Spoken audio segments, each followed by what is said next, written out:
Waking up had become an automatic act. The sound of the alarm clock was no longer an alarm, it was a habit.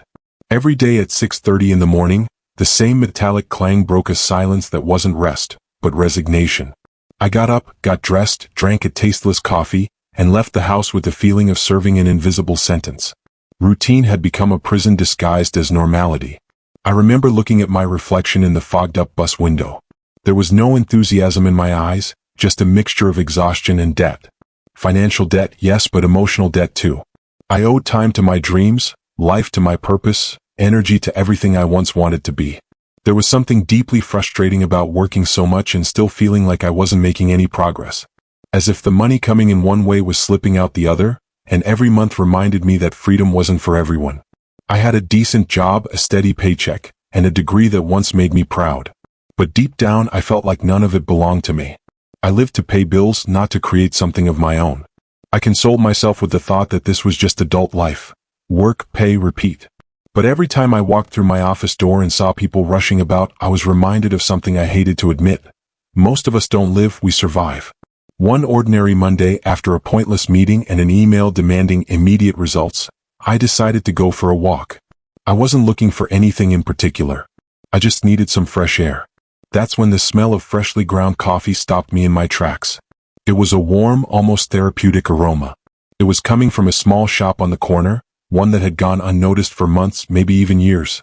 Without thinking, I went inside. Inside, the light was dim and the atmosphere tranquil.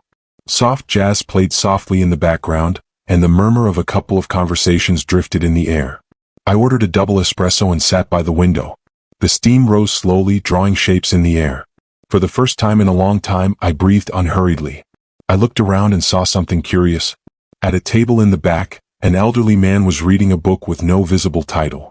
He was simply dressed, but he had a presence that isn't imposing, it's noticeable. His gaze was serene, as if he understood something that the others hadn't yet discovered. From time to time he looked up and watched the people pass by. Without judgment, without haste. He was simply observing. As I sipped my coffee, I reflected on how life had become a string of obligations. I worked for money, but it was never enough. Time wasted in pointless meetings, paying bills, and pursuing other people's goals. I had forgotten what it meant to have my own dreams. I remembered a conversation from years ago, when I still believed I could build something great. A friend told me, the problem isn't that you work hard, it's that you're working on the wrong things. At the time I laughed, but now that phrase sounded like a painful truth. Perhaps what I lacked wasn't more effort, but a different direction. The man in the back looked up and smiled. It was a brief but genuine smile, as if he understood what was going through my mind.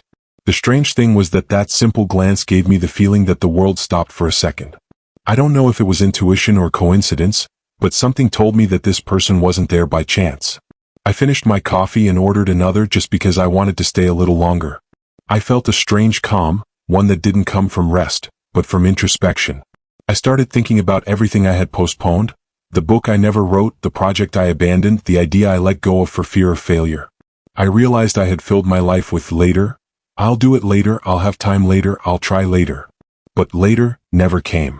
The barista placed the second coffee on my table with a friendly smile. He said something that unintentionally resonated more than I imagined. There are days when coffee isn't for waking up, but for remembering. I didn't fully understand, but the phrase kept nagging at me. I looked out the window. Outside, people were running in the drizzle, each lost in their own world. In that instant, I understood something profound. Most people live without stopping to think if the path they're on is truly their own. I was part of that crowd. I had confused movement with progress and productivity with purpose. So I decided to stay a little longer, observing. The man in the back closed his book, stood up slowly, and as he passed by me, placed a small folded napkin on my table. He didn't say a word. When I opened it, I read a sentence written in firm handwriting.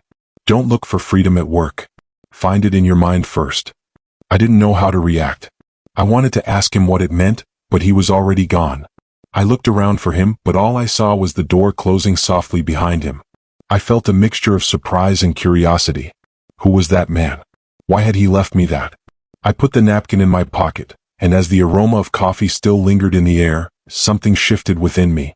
It was subtle, almost imperceptible, but real. For the first time in a long time, I realized I was present. That the moment held weight, and that this simple act, drinking coffee and looking inward, could be the beginning of something different.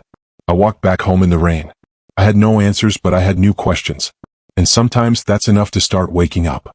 In the following days, I returned to the same cafe. I didn't always find it, but the feeling remained. I began to write again, jotting down stray ideas, thoughts, plans. Each sip of coffee became a silent ritual of reflection.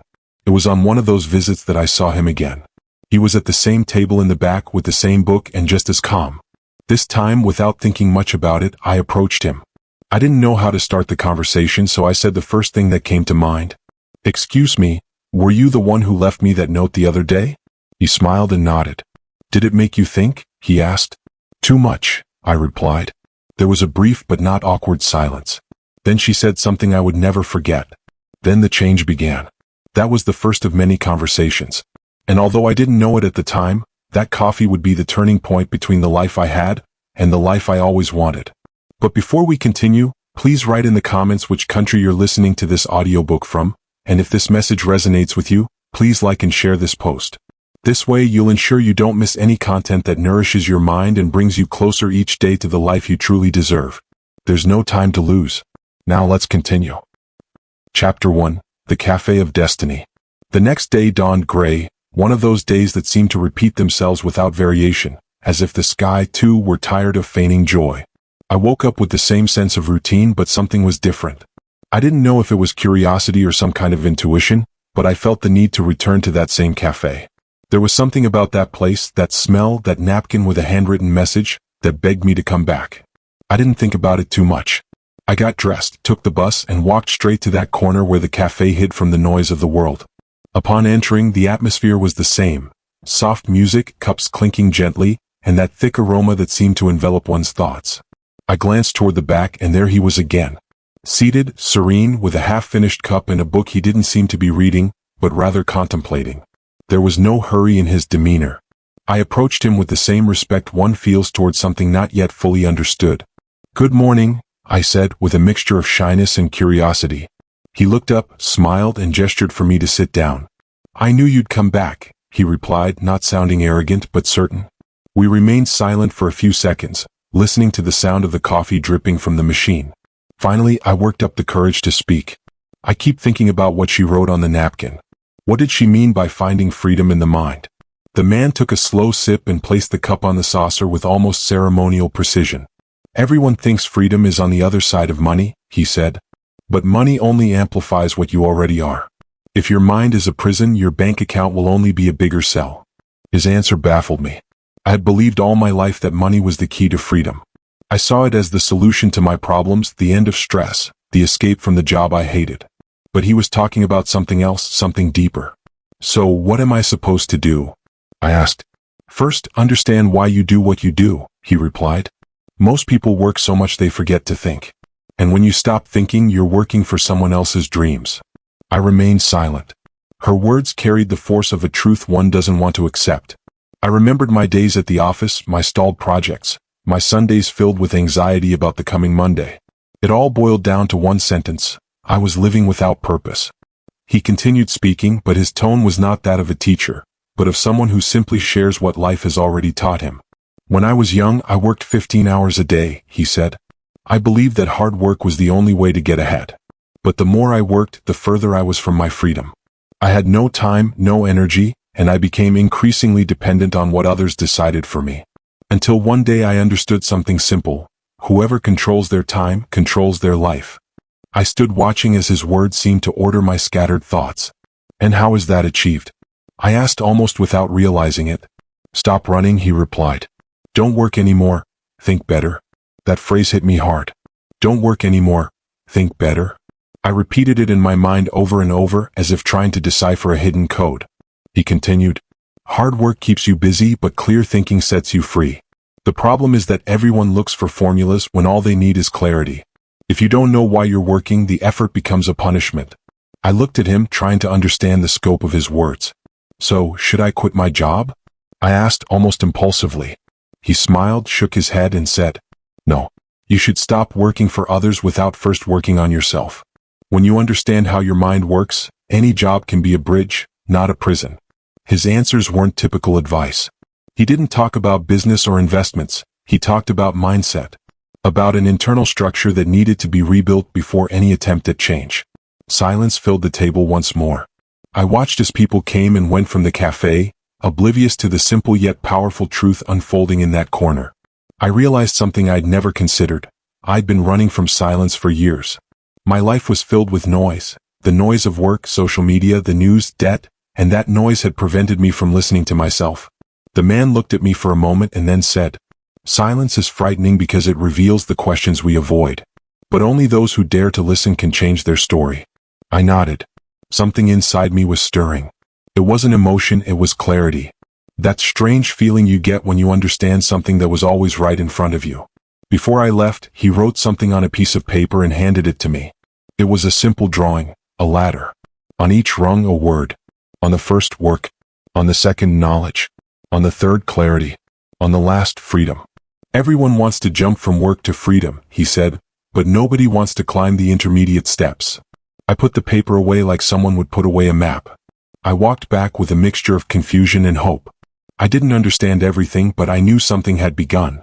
That night as I tried to sleep, her words echoed over and over, "Don't work anymore. Think better." I began to see my days differently. I noticed how I filled every hour with meaningless tasks, how I confused being busy with being productive. The next day at the office, I observed my colleagues, each one trapped in their own cycle of urgent matters. No one spoke of dreams, only deadlines. I realized that we were all cogs in a machine spinning aimlessly. That week I went back to the cafe several times. Sometimes he was there, sometimes he wasn't. But even in his absence, the place had become a space for reflection. I learned to sit without looking at my phone, without thinking about the next email, just to observe. I discovered that silence teaches too. One afternoon when I saw him again, I told him that something in me had changed. That I no longer saw work the same way. "That's the first step," he told me. "Now observe where you invest your energy. Everything you do without awareness robs you of your freedom. But everything you do with purpose gives it back to you." That day I understood that the problem wasn't working, but working while asleep. And that waking up wasn't always a grand gesture. Sometimes it was as simple as stopping, having a coffee, and listening. I left the bar as the sun began to set. The city was the same, but I wasn't. Something in my perspective had changed. For the first time in a long time, I felt that life could be more than just surviving Monday through Friday. I didn't know where that conversation would lead, but I knew I didn't want to fall back into a routine that wasn't mine. The aroma of coffee lingered on my clothes and my thoughts, like an invisible mark of a before and after. And as I walked, I silently repeated the words that had started it all. "Don't work anymore. Think better." Chapter 2. Conversations that Awaken. During the following weeks, the cafe became a kind of refuge. It wasn't just a physical place, but a mental space. A corner where I could silence the noise of the world for a moment and listen to something different, something that didn't come from outside but from within. He was almost always there at the same table, with the same untitled book and that seemingly unshakable calm. We no longer needed introductions. I would sit down, order my coffee, and without many words, the conversation would begin. It had no form, no structure. It simply flowed, as if each word opened a door to a deeper understanding of what it truly meant to live. One afternoon, while we were watching the rain fall on the street, he asked me, "Have you ever stopped to think about why you do what you do every day?" I didn't know what to say. I wanted to give a practical explanation, something that sounded logical, but nothing seemed enough. I worked because I had to, because I had bills to pay, because it was what was expected of me. But that answer in that moment felt empty. He smiled when he noticed my silence. "That question," he said, "is the starting point for all real change. Most people don't live, they just keep to a schedule. They wake up, keep to a schedule, get paid, spend what they earn, and start all over again. They think that's responsibility, but it's really just fear in disguise." I kept thinking about that. Fear in disguise. There was something brutally true in her words. I, too, had confused stability with security and productivity with value. "So what am I supposed to do then?" I asked. "Start by observing your thoughts," he said. "If you want to change your life, you must first change the conversation you have with yourself every day." That phrase stuck with me. I'd never thought about it that way. In my mind, the change was external. A new job, more money, better opportunities. But he was talking about something more subtle, harder to control. He explained that our minds are like software, programmed by what we hear and repeat. If you spend years telling yourself you can't, your brain finds ways to confirm it. If you convince yourself that life is hard, you'll look for evidence to support that belief. Your mind doesn't distinguish between truth and repetition, he told me. It only knows how to obey what you tell it most often. From that day on, I began to observe my thoughts as if they were someone else's conversations. I discovered how many times a day I spoke to myself with disdain. I never have time, I'm not as good as others, I'm sure I'll fail. It was almost automatic. It was like having an enemy living in my head, one that had learned my voice and was using it against me. He called it the voice of habit. He explained that most people never change because they don't realize that the struggle isn't against the world, but against their own mental patterns. Working hard without awareness, he said, is just a more elegant way of avoiding thinking. One day, I told him I was considering quitting my job. I had begun to feel like I was wasting my days on tasks that weren't leading anywhere. But before I could finish speaking, he interrupted me. Don't make decisions when you're tired, she told me firmly. If you do, you'll only change cages, not your destination. That sentence silenced me. I realized he was right. I wasn't seeking freedom, I was seeking escape. And escape has never been the same as liberation. He taught me something I hadn't read in any book. The first step toward a different life isn't acting more, but understanding better.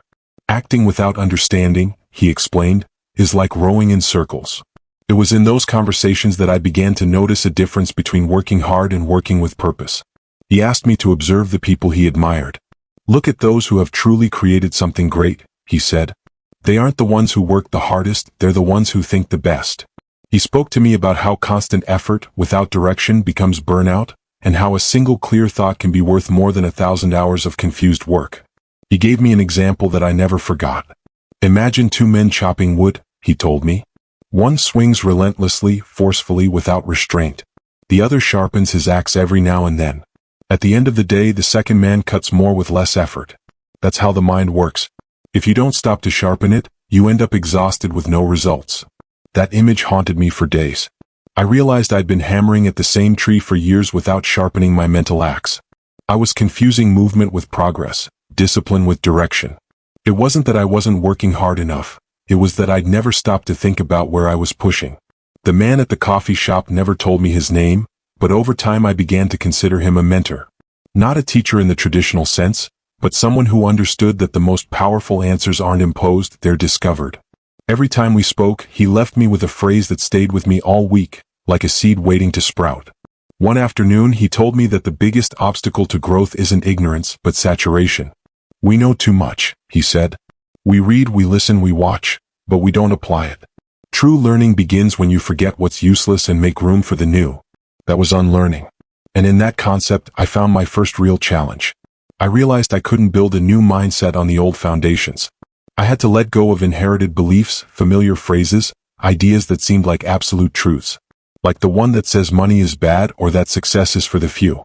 He explained it with a simple analogy. If you fill a cup with dirty water and keep pouring clean water on it, the liquid will remain cloudy. You have to empty it first. I started writing down my beliefs in a notebook. When I read them aloud, many sounded ridiculous, but they were the ones that had guided my decisions for years. Phrases like, I was born to work, not to dream, or, money is earned through sweat and sacrifice. I realized that as long as I held on to those ideas, I would continue to repeat the same pattern. The change began subtly. I found myself paying more attention to my words, more careful with what I repeated to myself. When fatigue set in, instead of saying, I can't go on, I would ask myself, what can I do differently? It was a small mental adjustment, but enough to alter my mood. Over time, I understood that this was the essence of silent mentorship. He didn't tell me what to do. He taught me to think for myself, to question what I believed to be true, to look beyond the surface of things, and above all, to recognize that my external reality was merely a reflection of my internal thoughts. One afternoon, as I was saying goodbye, he told me something that sealed that stage of my life. The mind is the most fertile garden there is. But if you don't decide what to plant, weeds will grow by default. I walked home repeating that phrase. I realized that for years I had let others plant seeds in my mind. Fear, routine, the need for approval. But now something had changed. I intended to clear that ground and plant something different. And as the sun set behind the buildings, I felt that those conversations had not only awakened me, they had begun to rewrite history within me. Chapter 3. The Invisible Rules of Money. That day the cafe was quieter than usual. Warm lights reflected off the windows fogged by the drizzle, and the aroma of freshly ground coffee filled the air with an almost hypnotic calm. I sat across from him as always without needing to greet him.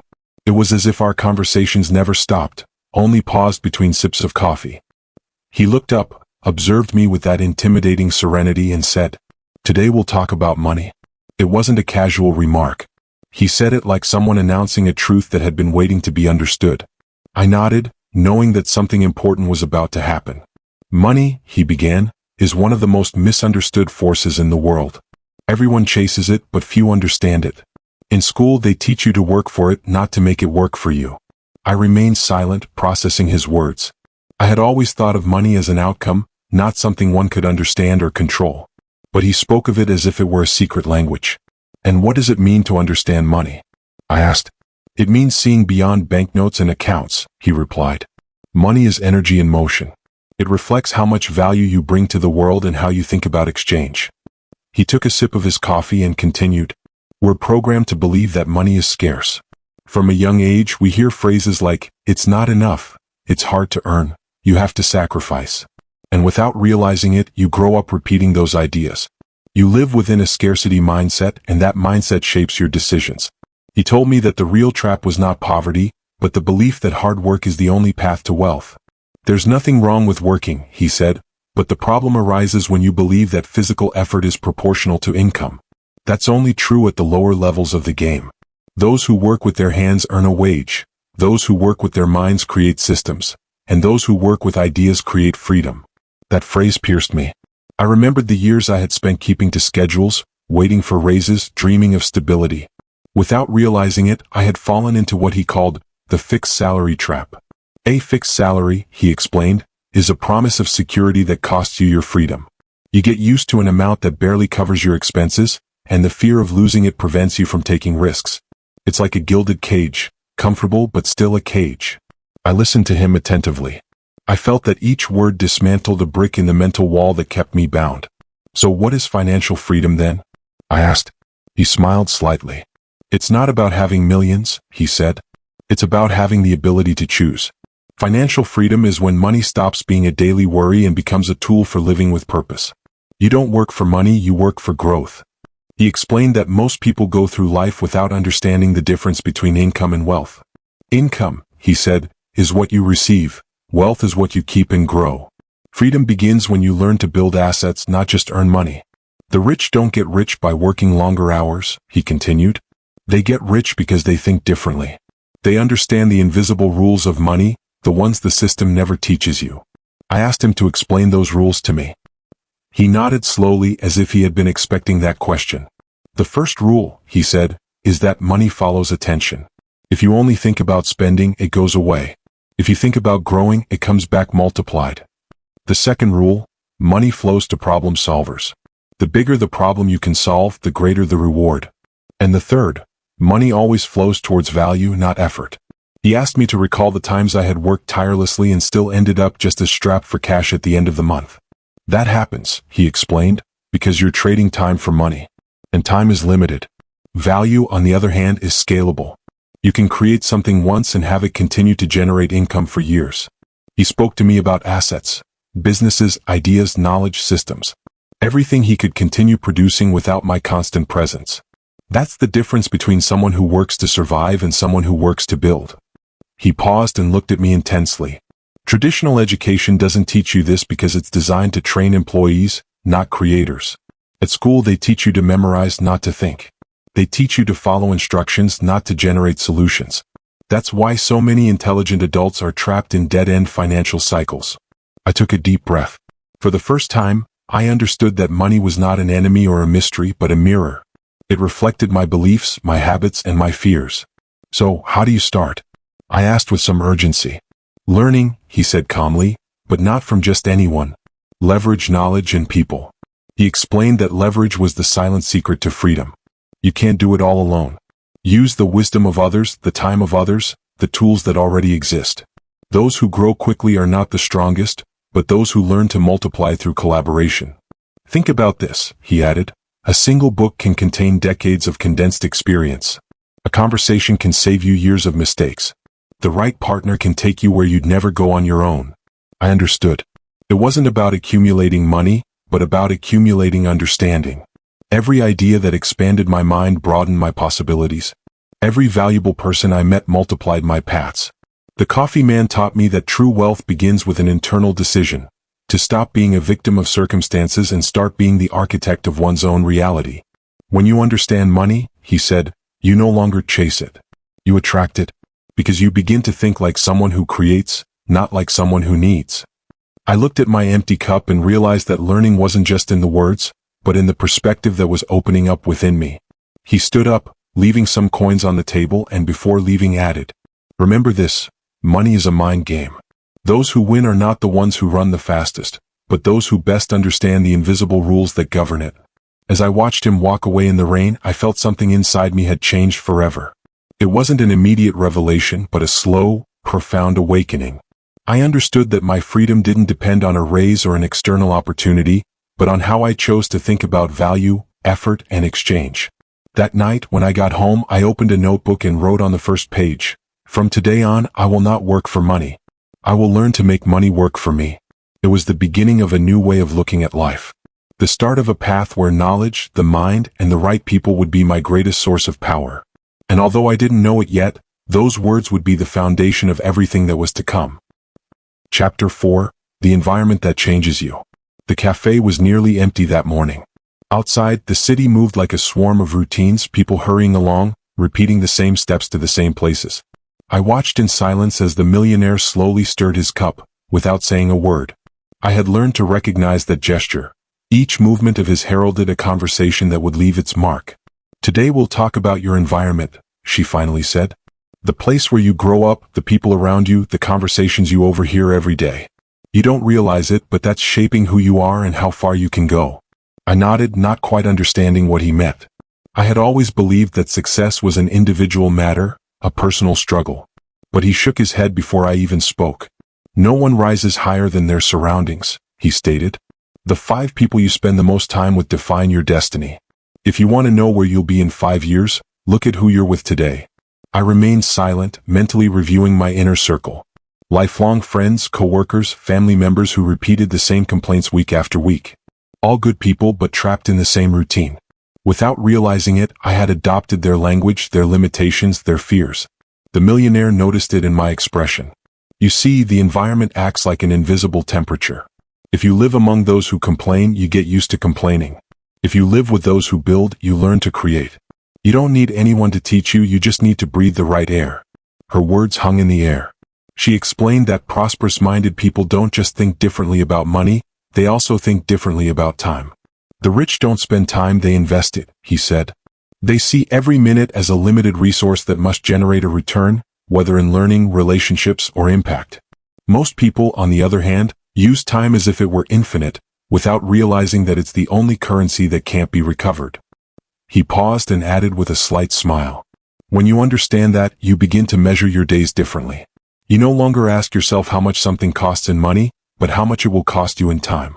I remembered how many hours I had wasted on distractions, empty conversations, and routine commitments.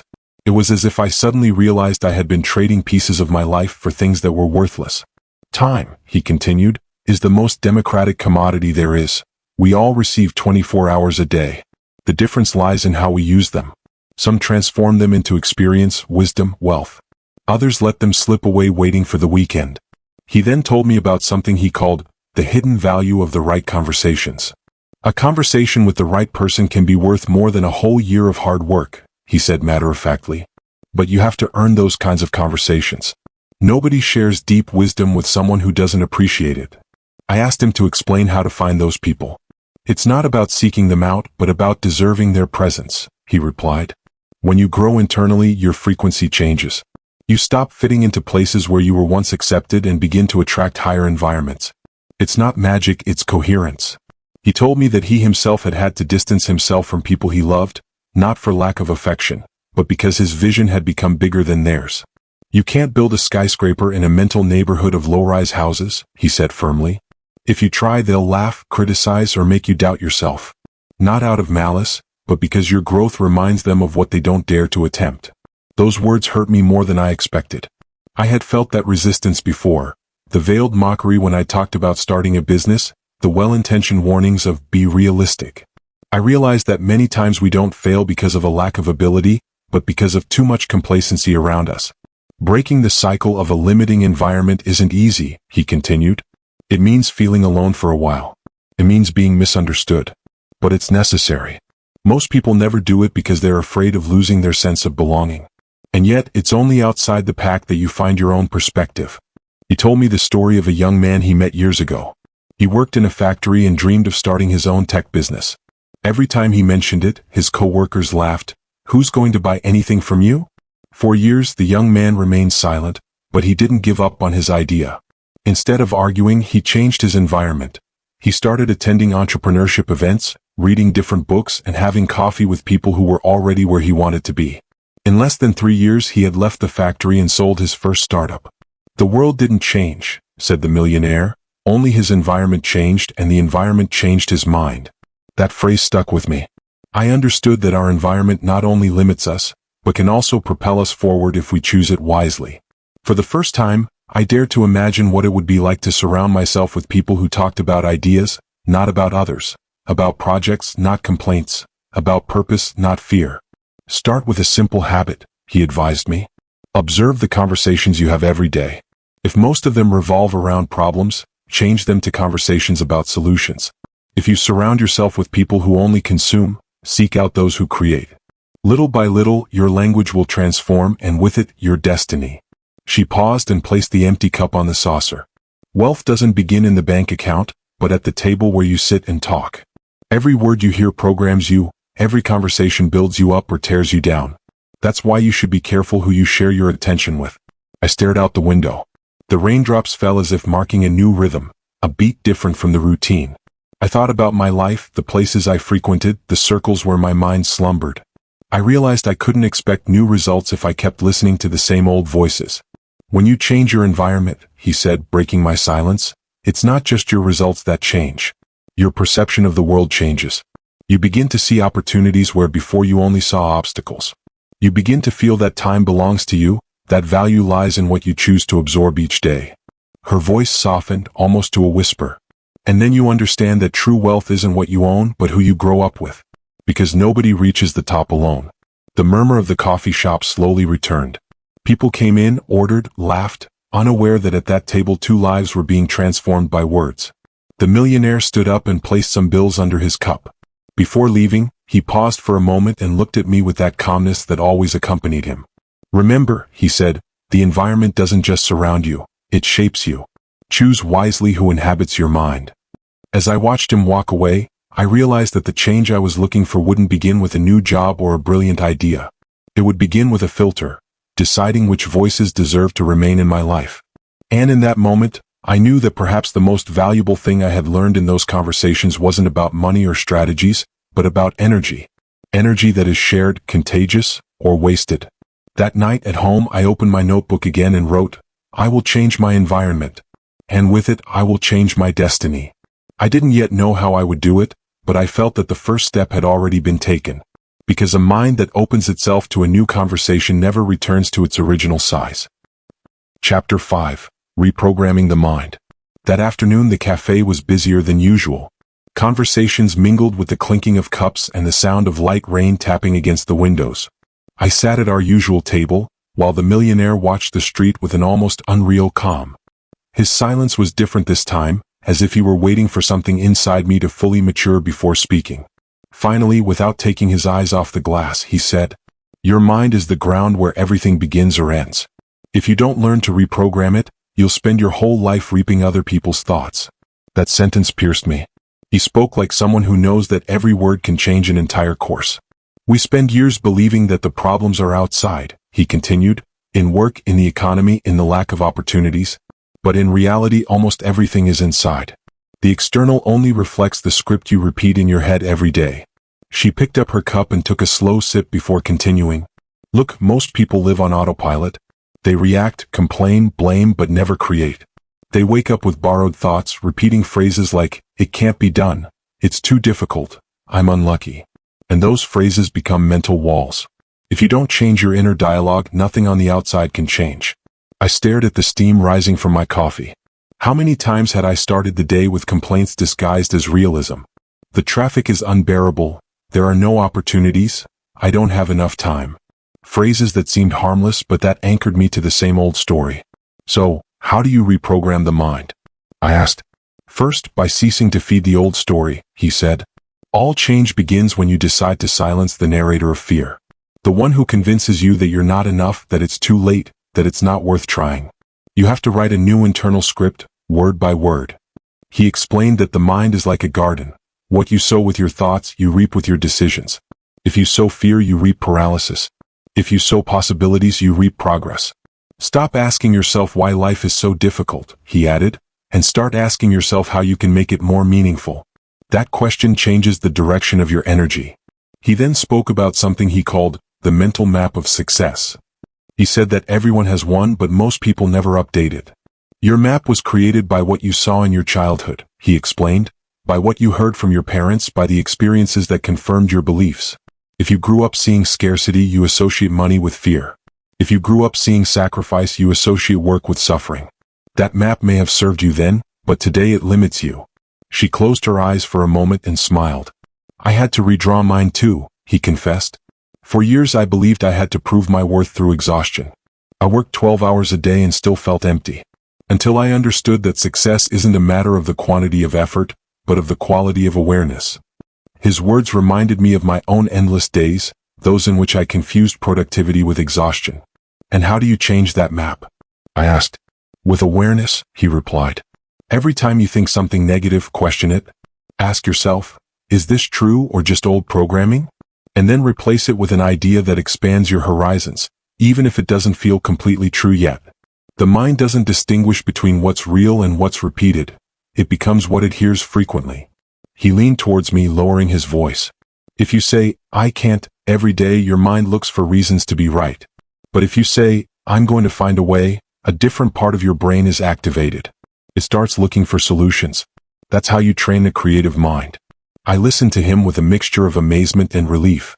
For the first time, I understood that my thoughts were not a passive reflection of my reality, but the invisible blueprints that designed it. Complaining, he said, is a sign that your mind is focused on the problem. Creation, on the other hand, arises when your attention moves toward the solution. You can't complain and create at the same time. They are opposing energies. He told me that rich people think differently about work because they have changed their relationship with effort. They don't work to escape fear, they work to expand, he explained. They don't see work as a punishment, but as an opportunity to express their potential. Most people seek rest because they hate what they do. They seek purpose because they love what they build. There was a long silence afterward. The words resonated powerfully because they weren't theory, they were experience. Your freedom, he added, won't come when you earn more money, but when you free yourself from the thought that says you can't live without fear. A mind programmed to survive will never know how to enjoy life. He asked me to close my eyes for a moment. Imagine, he said, that your life is a house built of thoughts. Each limiting idea is a brick placed incorrectly. If you don't check the structure, no matter how much you paint the walls, the house will still be unstable. Reprogramming the mind is rebuilding from the foundation, changing the way you talk to yourself, what you visualize, what you believe is possible. I took a deep breath. In my mind, I saw scenes from my past. Arguments, insecurities, inherited fears. Everything that had defined me without my permission. You can't change what you deny, he added. You can only transform what you accept. Recognize your programming and then replace it with a higher vision. He told me about the power of focus. Your attention, he said, is the brush with which you paint your reality. Wherever you place it, it grows. If you look at lack, you will see lack. If you look at opportunity, you will create abundance. I began to notice that everything I said was connected to previous lessons. The environment, the value of time, the creative mindset. It all stemmed from the same core, the mind. That's why, he concluded, before changing your bank account, change your thoughts. Before seeking freedom outside, free yourself within. The reprogrammed mind no longer needs validation and begins to seek expansion. Her voice became softer, but firmer. Repeat this every morning. I am not a victim of my thoughts. I am the creator of my ideas. If you do that, in a few weeks you will notice how your language, your decisions, your energy change. The sound of the coffee faded into the background. All that existed was that truth resonating within me. I understood that until that moment I had lived responding to fear, not purpose. I had worked out of obligation, not inspiration. I had sought results without understanding that every result begins in the mind. He stood up slowly, placed some coins on the table, and looked at me with that calm gaze that seemed to read minds. When you change your inner story, he said, everything external will have to reorganize itself to reflect it. That's how the invisible law of progress works. I watched him leave the cafe and disappear into the crowd. Outside, the rain had stopped, but the air felt different, as if he too had been reprogrammed. I lingered a while longer, pondering everything I had just heard. Then I took out my notebook and wrote, "Today I stop complaining. From now on, every thought will be a tool for creation." I didn't know what the path would be like, but I did understand one thing. The mind doesn't change with a wish, it changes with discipline.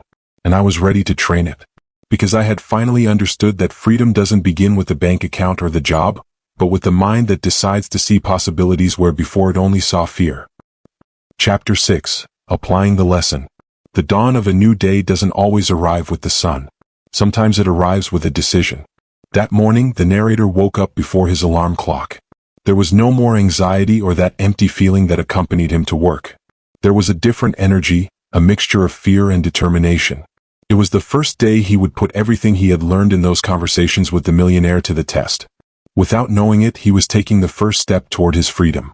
He turned on his laptop, his hands trembling. Staring at the blank screen, a question paralyzed him. What if no one listens to me? What if I fail? But he remembered one of his mentor's sayings, fear doesn't disappear, you master it by walking with it. So he began to write, not worrying about perfection, just about making progress. Each word was a small victory. He had decided to create an online course on productivity, something he himself had learned through trial and error and long nights of frustration. He wanted to share what he wished he had known when he felt trapped in a rut. The first few days were chaotic. I had no idea how to record, edit, or sell a course. I spent hours watching tutorials, reading blogs, making mistakes over and over again. But this time I wasn't giving up. My mindset had shifted. I no longer saw mistakes as failures but as signs of progress. Every obstacle was a lesson in disguise. I understood that true learning wasn't in theory but in imperfect action. The millionaire watched him silently from his usual cafe table. When the young man arrived exhausted, with dark circles under his eyes but a new spark in his gaze, he smiled. He knew that only action could ignite that fire. One afternoon, the mentor told him, "The world doesn't reward those who know, but those who do. Knowledge is worth little if it doesn't translate into results." That phrase stuck with him like a mantra. The progress was small but real. He managed to record his first module. Then he designed a simple website to offer the course. Everything was modest but done with heart. However, doubt returned when, after a week, no one had bought anything. He felt that all the effort had been for nothing. Maybe I'm not as good as I thought, he thought. But instead of giving up, he went back to the cafe. The millionaire greeted him with his usual calm. "Do you know how many times I failed before achieving my first result?" he asked. "More than 100. Each attempt taught me something that success never could." The young man then understood that success isn't measured by immediate results, but by the ability to persevere. He decided to adjust his strategy, improve his communication, and listen to his audience. He began sharing small snippets of his course for free, generating value without expecting anything in return. The following week, something unexpected happened. One person bought his course. Just one. But that first customer meant more than any number. It was tangible proof that the change was real. That night he couldn't sleep. Not from nerves, but from gratitude. For the first time he had earned money outside of his job. He had transformed knowledge into value. He remembered the millionaire's words, "When you earn your first dollar on your own, the world is never the same again. You no longer work just to survive, you work to create." The process continued. He improved his course, recorded new versions, and corrected errors. Revenue began to grow slowly but enough to give him hope. He learned about marketing, customer service, and how to build trust online. Each day he became a little freer, not only financially but also mentally. In one of their last meetings, the millionaire asked him, "How do you feel now when you work on your project?" The young man replied without hesitation, "I feel purpose." The mentor nodded. "That's what you were always looking for." It wasn't about the money, but about having a reason to get up every morning. And that's how work ceased to be a burden and became a form of expression. She discovered that it wasn't about avoiding effort, but about directing it toward something meaningful. That money came as a consequence of providing real value, not as the primary goal. That true wealth was having control over one's own time. Months passed. The course began to take off, and with it, new opportunities. Companies contacted him and people wrote to him, grateful for the content. But most importantly, he was no longer the same man who had walked into the cafe seeking refuge. Now he was someone who had taken control of his destiny. One afternoon he decided to invite the millionaire for coffee, but this time he did most of the talking. He recounted his progress, his setbacks, and what he had learned. The mentor listened with a calm smile. In the end, he simply said, "Now you understand what I always wanted to show you. Freedom isn't taught, it's lived." That night, the young man walked alone through the city. The wind was cold, but the feeling was warm. He thought about everything that had changed since that first conversation.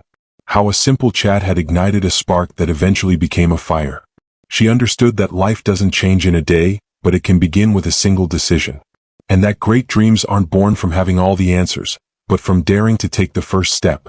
She had gone from complaining about her fate to building it with her own hands. That was the real lesson. Action is the bridge between the mind and reality. Everything else is just an excuse. When he got home, he opened his laptop and wrote in large letters, "Today the rest of my life begins." Then he smiled. The coffee of destiny had long since cooled, but the aroma of change still filled the air. Chapter 7. The Silent Transformation. True change doesn't come with fireworks or applause. It comes quietly, in the details few notice, in the decisions made when no one is watching. This is how the narrator's silent transformation began. It wasn't a sudden leap, but a sequence of small steps, of almost imperceptible daily victories. He began waking up before dawn effortlessly, no longer because he had to, but because he wanted to. His mind had been reprogrammed to anticipate the day with enthusiasm.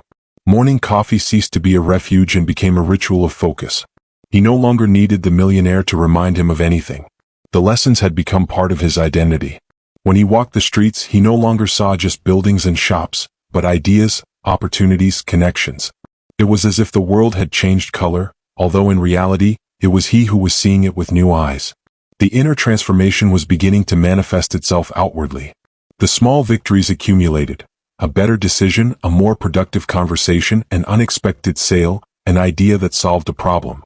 Each one was an invisible brick building her new life. She understood that success wasn't an event, but a continuous process of growth. That consistency was more powerful than motivation, and that the deepest results weren't seen in the bank account, but in peace of mind. He began to notice how his surroundings were changing as well. People who had previously discouraged him now observed him with curiosity. Some congratulated him, others criticized him, and a few distanced themselves without explanation. The millionaire had warned him about this.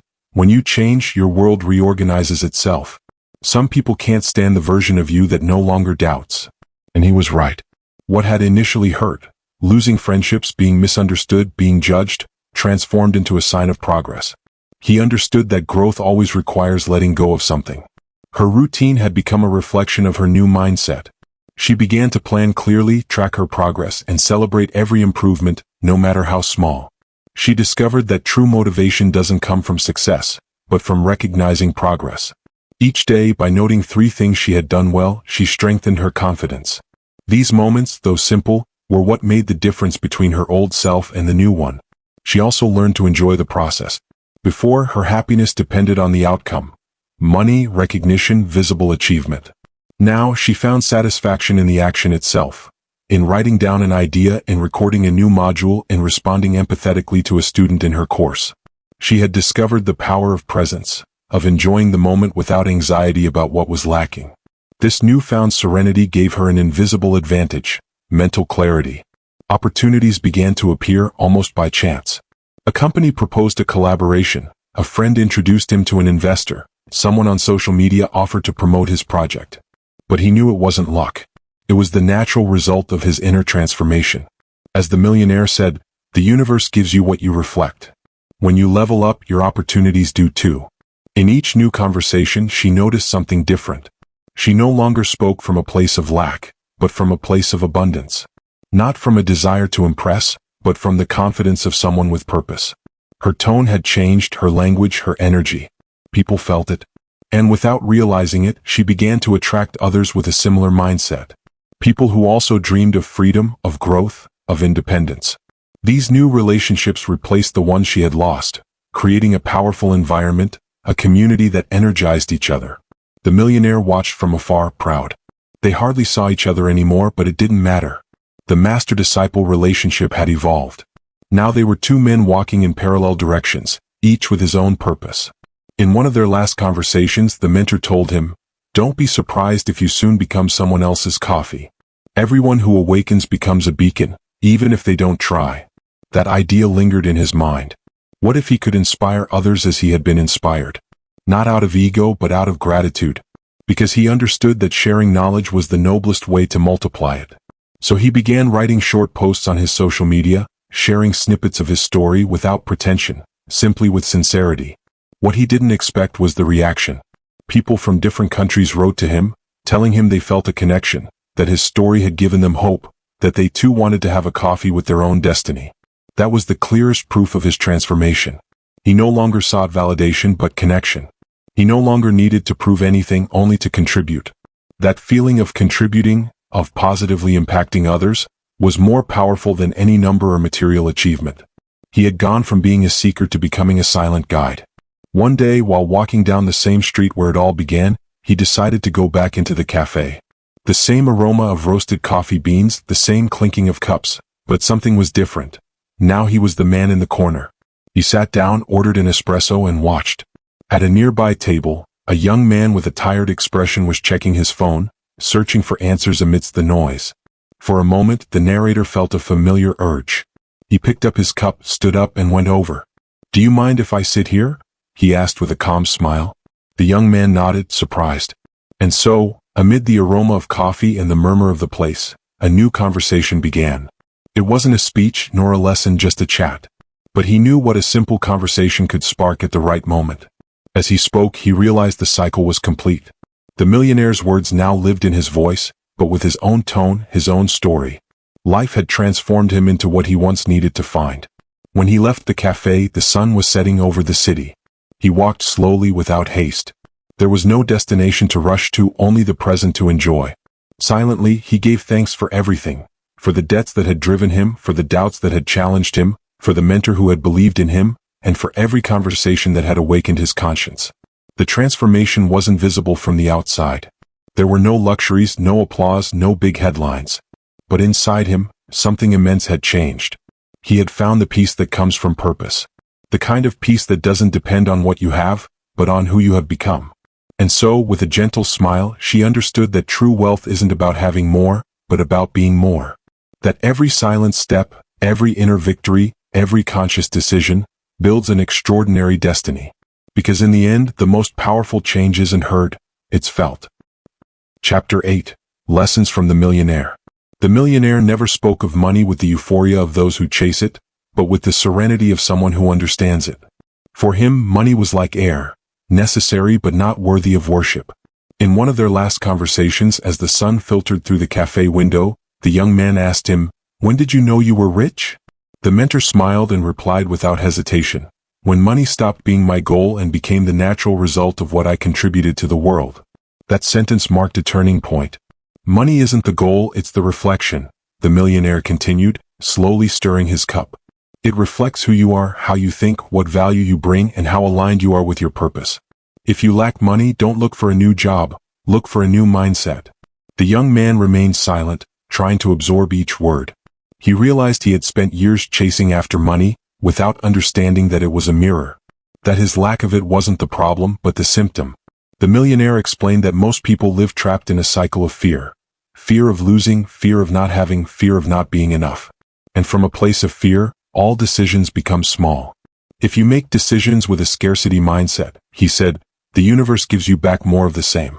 But if you act from a place of abundance, even when you don't have much, you open the doors to what you desire.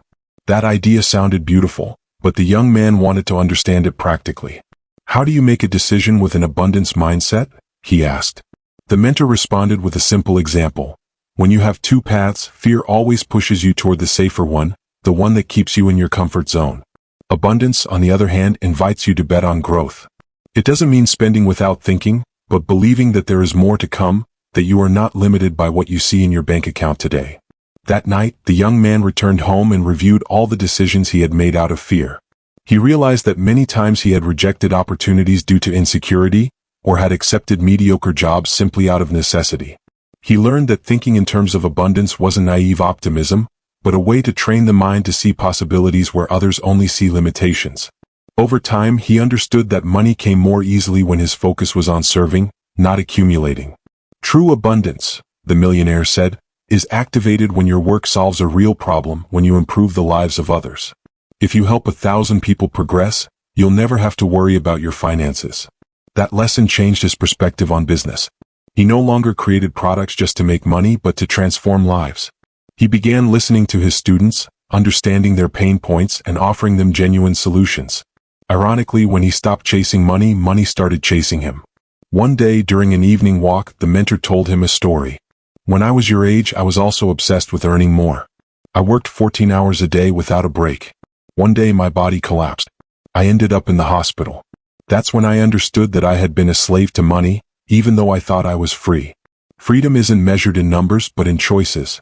If your life depends on continuing to run, you're not free, you're a prisoner with a fat bank account. That story shook him to his core. For the first time, he understood what true freedom meant. It wasn't about quitting work, but about being able to choose how, when, and with whom to work. It was about having time for what mattered, energy for what he loved, and peace of mind to enjoy it all. Money in that context was just a tool. The millionaire explained that free people aren't those who have the most things, but those who can renounce them without losing their essence. Wealth gives you comfort, he said, but freedom gives you meaning, and no amount of money can buy that meaning. At that moment, the young man understood that the quest wasn't for wealth, but for conscious control of his life. That mindset led him to rethink his goals. He no longer dreamed of owning expensive cars or watches, but of building a system that would allow him to live without anxiety. He began to divide his time between creating, resting, and learning.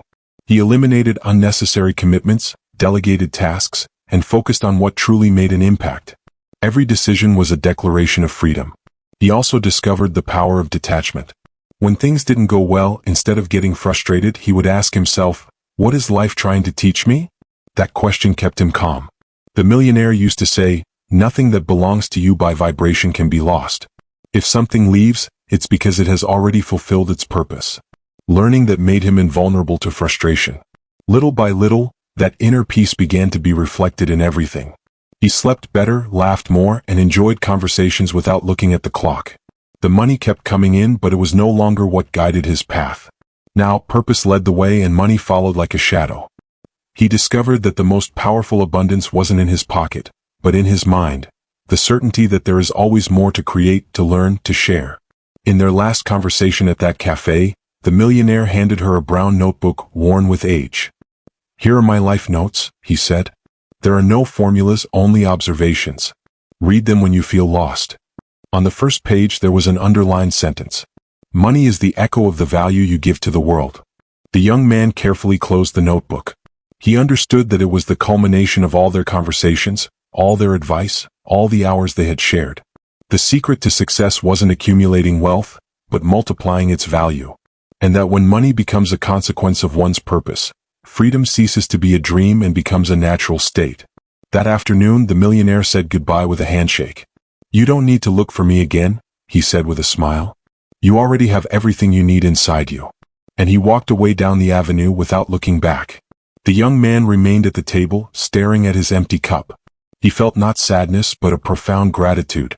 He knew that this chapter of his life was closing, but that the lessons would stay with him forever. He paid the bill, left the cafe, and took a deep breath. The world was still the same, but he was not. He walked lightly, without fear, with purpose. Because now she understood that true wealth isn't in the bank, but in the mind. That to serve is to grow. And that freedom isn't attained, it's built, decision after decision, day after day, in silence, with faith, with love, and with the certainty that money isn't the end goal, but a reflection of who one chooses to be. Epilogue. The conversation that awakened my life. Time had passed almost unnoticed. Sometimes he wondered how many years had gone by since that afternoon when, tired and aimless, he'd entered that small cafe seeking refuge from the rain and the weight of his own life. Today he walked past that same place, but everything was different. The faded sign, the familiar aroma of roasted coffee beans, and the sound of the steam from the machine were still there, but he was no longer the same. He wasn't driven by despair or routine, but by a profound calm, that peace that only comes when one has made peace with their past. He paused for a moment in front of the window. From the outside, the interior seemed like a scene frozen in time. The same tables, the same counter, the same corner where the man in the hat used to sit. His mentor, the millionaire. For an instant, he thought he saw him again, with his steaming cup and his serene gaze. But it was only a reflection. He smiled because he understood that he no longer needed to see him in front of him to feel his presence. The mentor had become an inner voice, a silent compass that guided him in every decision. He went into the cafe, ordered an espresso, and sat at the same table where he had woken up. As the aroma of coffee filled the air, he allowed himself to close his eyes and relive the beginning of it all. The feeling of emptiness, the weariness, the frustration of feeling trapped in a life that wasn't his own. He vividly remembered the millionaire's calm voice telling him, "Sometimes a coffee can be more than just a drink, it can be the start of a new life." At the time, he hadn't understood the weight of those words, but now he did. He took the first sip and a wave of gratitude washed over him. Not just for his mentor, but for every obstacle, every fear, every fall that forced him to look within himself. If he had learned anything along the way, it was that life doesn't change when everything gets better, but when you improve in the face of everything. He remembered the sleepless nights, the mistakes that seemed like failures, the days when he almost gave up. And yet, every stumble had been a piece of the puzzle. Everything made sense now. As he watched people come and go from the cafe, he reflected on how the cycle had repeated itself. In recent months, he had received messages from his followers, thanking him for his words, his story, and the lessons he shared. Without realizing it, he had become what his mentor had been to him, a spark in someone else's darkness. And that, more than any achievement or gain, was what gave him purpose. He understood that we are all, at some point, called to be unseen mentors. Not necessarily with grand speeches or impressive titles, but with simple acts, with a conversation, with a word spoken at the right moment. Sometimes it's enough to listen, other times to honestly share your own story. Life becomes a chain of awakenings. Someone inspires you, you awaken, and then you inspire someone else. That is the true legacy. He glanced around and saw a young man sitting alone at a nearby table, his expression lost, his brow furrowed, his cell phone in his hand. He couldn't help but smile.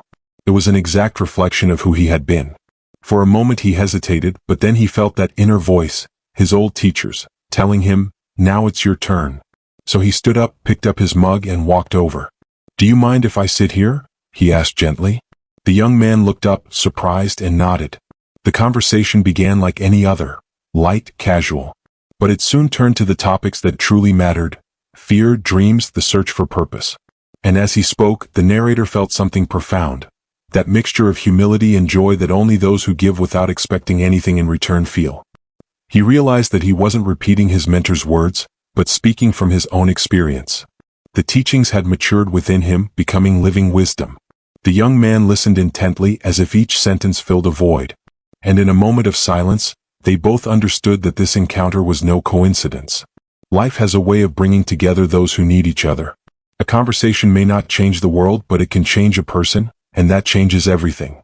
After a while, the narrator said goodbye with a smile. "Remember," he told her, "sometimes a coffee can be the start of something big." She paid the bill, went outside, and walked into the sunset. The sky was tinged with golden hues, and the cool breeze reminded her that endings are just the beginning of something new. As he walked, he thought about his mentor. About how that man, with his simple words, had planted a seed that was now blossoming in others. Gratitude flooded him, not as a thought, but as a certainty, that nothing he had experienced was in vain. That every moment, even the hardest, was necessary to get to where he was. Her phone vibrated in her pocket. It was a message from a student in her course. "Thank you for everything you share. You have no idea how much you've helped me." She read it with a smile. She needed no more proof that the cycle was still going strong. Knowledge expands when it's shared. And in that instant, she understood the true meaning of abundance. Giving without fear, trusting that there will always be more. The sun was beginning to set when he arrived home. He opened his notebook, the same one the millionaire had given him, and wrote a new sentence on the last page. "My freedom was born in a conversation." He looked at it for a few seconds, took a deep breath, and closed the notebook. She no longer had to search for answers. She had learned that life is not about having all the answers, but about keeping curiosity alive, continuing to ask questions and sharing what she had learned along the way. She turned on the dim desk lamp and opened her laptop. She began to write a new story, not like someone chasing a dream, but like someone living within it. She knew this new chapter would be different, not because it would be easier, but because now she understood the meaning of every step. Before going to sleep, he looked out the window and smiled. He had left behind the invisible chains, the fears, and the voice that said, "You can't." He had done it. Not because he had everything he had ever wanted, but because he had learned to be his own master. And in the silence of that night, with the distant echo of that first coffee, she understood that life, in its purest essence, boils down to this: learning, sharing, and awakening. Because every conversation that comes from the heart has the power to change a life. And sometimes that life might be yours. The cycle was complete, but the story was just beginning. Because as long as there is someone searching for meaning, there will be someone else willing to offer them a coffee, a chat, a spark of hope. And so life continues its course, simple, profound, and beautiful. A coffee, a conversation, an awakening. Bonus track, author's final reflection. There are moments in life when words cease to be mere sounds and become anchors, compasses that guide the soul when the world seems to move too fast. This bonus track isn't an ending, but an invitation to pause. To look back with gratitude toward that coffee shop, toward the unseen mentor who, with simple phrases, planted ideas that today blossom into concrete actions. They weren't long speeches or complex theories, but small truths spoken at the right moment, with the serenity of someone who has already walked the path. And today I want to share them with you, not as advice, but as living reminders that the power to change your destiny has always been in your hands. The first phrase I never forgot was, "Money doesn't set you free, clarity does." For years I thought freedom was a number, a bank account, a business that could run without me. But the Millionaire showed me that true freedom is born when you understand what you want, what you don't need, and who you really are. Without clarity, all money becomes a prison. With clarity, even scarcity becomes a teacher. The second, take ownership of your mornings and the rest of the day will be your ally. That idea changed the way I start my day. I no longer jump out of bed running into chaos. Now I begin with silence, focus, and intention. I learned that the first hour of the day shapes the mind like fire shapes metal.